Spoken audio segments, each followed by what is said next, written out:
Fala pessoal, tudo bom? Sou Daniel Lago e você está aqui no canal Físio na UTI. Qual o assunto de hoje, Daniel? Vamos falar como escolher os dispositivos de oxigenoterapia.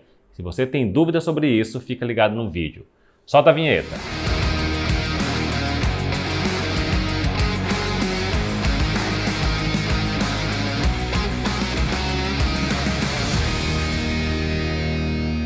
Bom pessoal, é muito comum na terapia intensiva o paciente crítico estar recebendo algum suporte de oxigênio.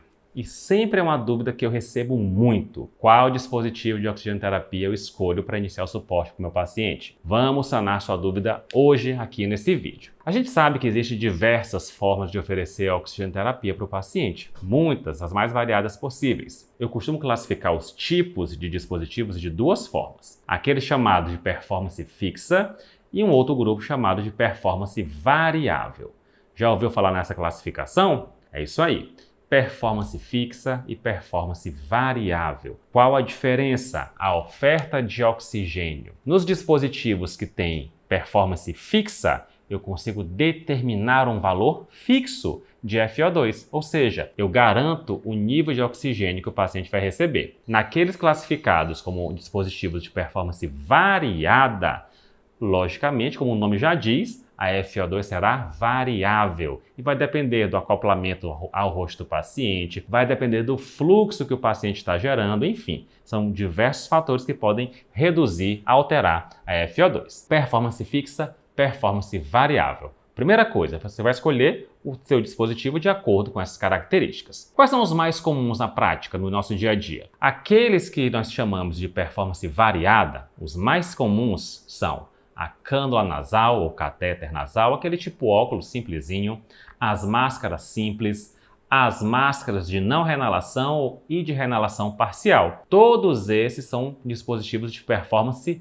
variável. Eu não consigo determinar com certeza, com um valor de aproximação, qual o nível de FO2 que eu estou oferecendo. Já existem dois outros tipos que nós classificamos como performance fixa.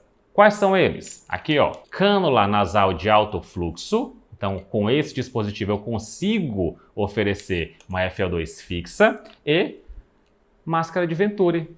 Nós temos as válvulazinhas, os conectores, que têm um valor de FO2 de acordo com o fluxo que é ajustado.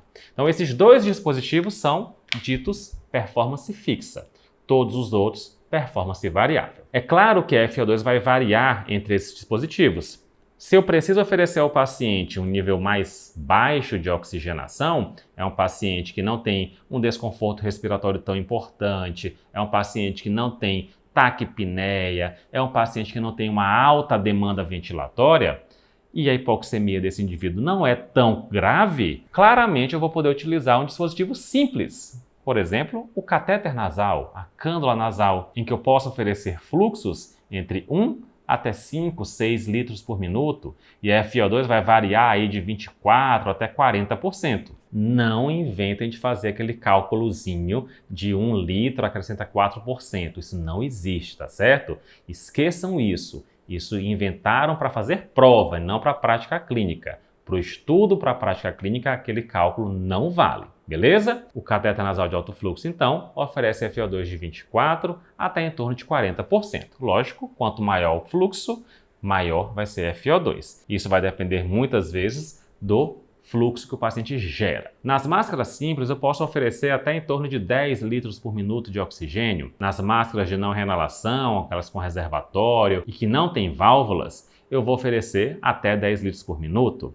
Mas um detalhe importante: se a sua máscara for uma máscara de não renalação, aquela semelhante a essa aqui, a de Venturi, mas que tem as válvulazinhas aqui do lado, se for desse jeito, não ofereça fluxos menores que 10 litros por minuto. Para aquele dispositivo, a máscara de não renalação, aquela máscara que tem válvulas, você não pode oferecer menos de 10 litros por minuto. É de 10 a 15. Se você oferecer menos, o teu paciente está em risco de fazer reinalação de gás carbônico e carbonarcose. E o paciente pode piorar e a culpa vai ser sua. Não esqueça disso. Bom, esses dispositivos são de performance variável. Começo com o mais simples, depois eu vou aumentando a oferta de oxigênio do catéter, passo para a máscara de não renalação, para a máscara de renalação parcial, para a máscara de não renalação. Se mesmo assim eu não consigo corrigir a hipoxemia do paciente, a saturação continua baixa, ou então eu quero garantir ao paciente quanto de FO2 eu estou dando, por quê? Porque nos outros eu não sei quanto está. Pode chegar até a 80%, 90%, mas eu não sei quanto que é. Então, se você quer garantir a oferta de FO2 ao seu paciente, opte por um dispositivo de performance fixa, como por exemplo a Venturi. Então, a máscara de Venturi tem dispositivos coloridinhos, várias cores diferentes, azul, laranja, rosa, verde, amarelo. Isso varia de fabricante para fabricante. No corpo do conector vem escrito FO2X, fluxo X. Então você vai fazer a associação. Vai colocar tantos litros para dar aquela FO2. Se você quiser aumentar a FO2, você vai trocar a válvulazinha e vai adequar a quantidade de litros. Quantos litros oferece essa máscara? No fluxômetro eu vou colocar aí de 2, 4 até 15 litros. Depende do modelo que você está usando. E uma dica importante, tá, pessoal? Não decorem as cores das válvulas. Por quê? É muito comum as pessoas decorarem por cor e achar a válvula laranja é de 50%, a rosa é de 40%. Isso muda de fabricante para fabricante. Então não façam isso, não decorem isso, tá bom? Olhem no seu dispositivo, checa, tá escrito no corpo do dispositivo qual é a FO2, qual é o fluxo.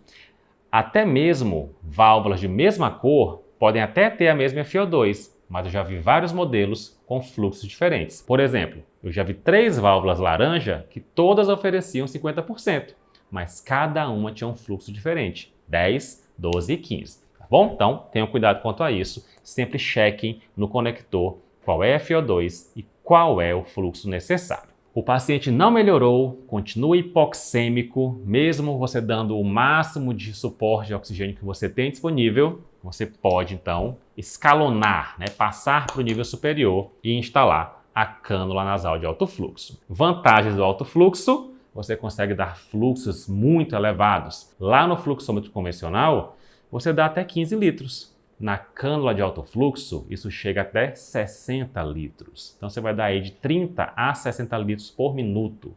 E o oxigênio é titulado. Você consegue dar exatamente um valor específico de FO2, porque existe um misturador, um blender, que mistura os gases, oxigênio e ar comprimido. Então a FO2 vai de 21 a 100%. Para a cânula de alto fluxo, uma outra vantagem é que o gás oferecido é aquecido e umidificado. Então, várias vantagens aí da cânula de alto fluxo em situações em que somente o suporte de oxigenoterapia simples, convencional, não é suficiente para corrigir a hipoxemia do seu paciente. Detalhe importante: não substituam o suporte ventilatório não invasivo pela cânula de alto fluxo. Então, o paciente com falência respiratória, tenha muito cuidado ao usar a cânula de alto fluxo, tá certo? Por quê? É suporte de oxigênio, não é suporte pressórico, apesar da literatura falar que existe um nível mínimo de pressão oferecida pelo fluxo elevado. Beleza, pessoal? Então, recapitulando o nosso bate-papo de hoje, falamos de dispositivos de oxigenoterapia, conhecemos os tipos de performance fixa, performance variável, dicas sobre como utilizá-los. Aprenderam hoje também algumas coisinhas que foram ensinadas errado por aí ao longo do tempo e sabem que não deve fazer mais. E se tiver alguma dúvida sobre o conteúdo, deixa aqui os comentários, deixa seu like, curta aqui o vídeo para ajudar a gente e não se esquece de se inscrever aqui no canal. A gente se encontra no próximo vídeo. Valeu!